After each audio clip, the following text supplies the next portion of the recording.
याबद्दल आणखी माहिती घेऊयात, त्याचबद्दल प्रतिक्रिया देखील आपण जाणून घेऊयात वेगवेगळ्या पक्षातल्या नेत्यांच्या। ठाकरे गटाच्या नेत्या सुषमा अंधारे आपल्यासोबत आहेत। सुषमाताई, धनंजय मुंडे यांच्या राजीनाम्याची मागणी केली जाते, सरकारवर सुद्धा दबाव आहे, पण मी राजीनामा अद्याप दिला नाही असं धनंजय मुंडे यांनी सांगितलं।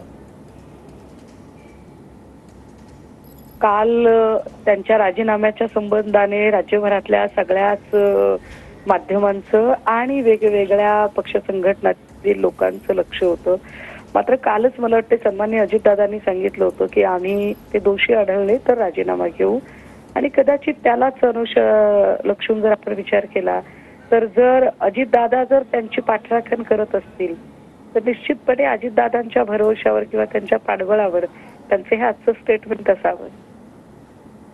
ठीक आहे, पण तुम्ही आपल्या मागणीवर भूमिकेवर ठाम आहात की धनंजय मुंडे यांनी ही सगळी चौकशी सुरू असताना राजीनामा द्यायलाच हवा?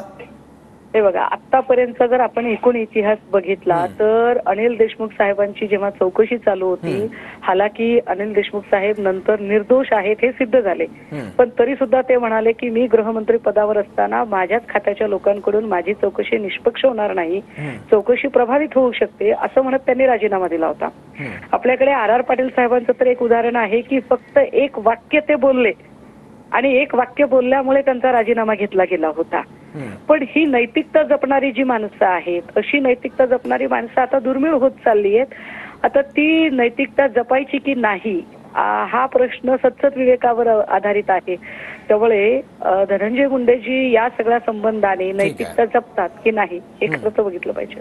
ठीक आहे।